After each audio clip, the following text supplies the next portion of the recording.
So this is the iPhone XS. The goal of this video is to help you decide if you should or shouldn't buy this phone in 2021 or even in 2020. Now, although this phone looks and feels a lot like the iPhone X, there are some small improvements that add up and make this phone an overall slightly better phone, which I think kind of explains the name, iPhone XS. S for small improvements, maybe? I don't know, but you get the idea. And in this video, I'm just going to talk about the things that I think you should know before you buy this phone. So let's start with one of the first things you'll see on the phone, the screen. So this phone has a 5.8-inch screen, which is actually the same screen size as the iPhone X and the iPhone 11 Pro. Now, this is an OLED screen, which is a really sharp and a high quality display. In my opinion, this is a pretty good screen size. It's not too small to put stress on your eyes and not too big to make the phone uncomfortable to hold with one hand. You can comfortably type on it and get pretty much everything done very easily. It also gets pretty bright and you can see it outdoors most of the times. Next, the battery. So this phone has a 2658 mAh battery, which is actually a little smaller than the iPhone X battery, but Apple claims that this phone will last 30 more minutes than the iPhone X, which doesn't really make a lot of sense. But how's the battery now? That's the real question. And my answer is pretty good. The way I use my phone, I get about 6 to 8 hours of screen on time.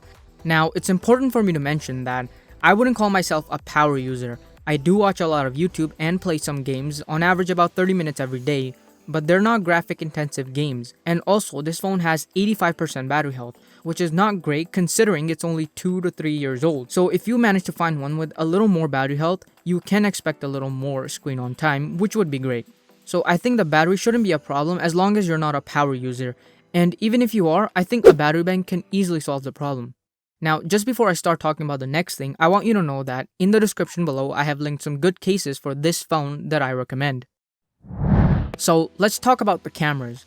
The iPhone XS and XS Max have 3 cameras, one on the front and 2 on the back. On the back, there is a wide-angle camera and a 2x telephoto camera. You can shoot up to 4K at 60 frames per second and 1080p at 240 frames per second. Photos and videos from both cameras look really nice. However, I did find the wide-angle camera to be just a little sharper than the 2x telephoto camera. Also, this phone doesn't have night mode, so low-light photos are not going to look super good. But overall, the rear cameras get a big thumbs up from me. And if you're enjoying the video so far, make sure you hit the thumbs up button right below the video. Now, what about the front-facing camera? So, I don't really use the front-facing camera very often, and I didn't take a bunch of photos with it, but from the ones I did take, I can tell you that it's also pretty good. You can take some really good photos with it. The only thing I wish this phone had is an ultra-wide-angle camera. That would have been awesome, but unfortunately, it doesn't have one. However, this phone does have really good speakers in my opinion at least. They are stereo speakers which I really like, and for a phone, they sound awesome. I think you'll be more than happy with the speakers on this phone. However, it's important to note that I'm no professional at sound or speakers or things that have to do anything with sound or music. I'm just telling you what's true. Also, in case you don't know, this phone doesn't have a headphone jack, which honestly in my opinion is not a big deal anymore. However, if you prefer wired headphones like me, you can always use an adapter. I'll link a few in the description. Moving on to the processor. And is this phone good for gaming?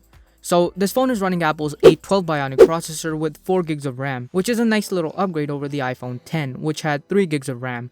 In the past, I've made a speed test video comparing the iPhone XS Max, which has the same specs as this phone, to the iPhone 11. So if you want to check that out, I'll have a link in the description.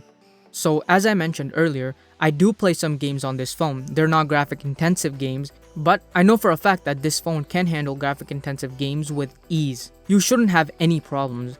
And obviously, this phone will also be fine for pretty much everything else, for example, calling, texting, emails, browsing, YouTube, and much more. So finally, let's talk about the price.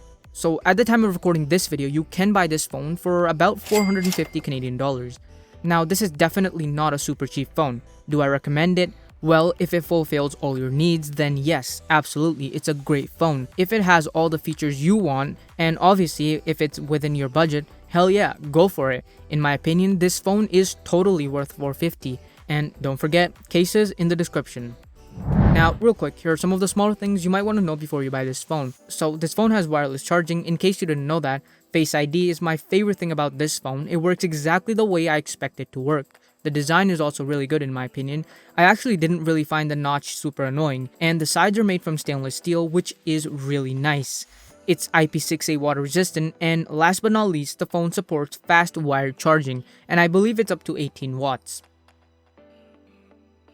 So that's it for me. If you're still watching, thank you. I hope you found this video helpful, and if you did, please like it and subscribe. That's all. I'll see you in the next video. Later.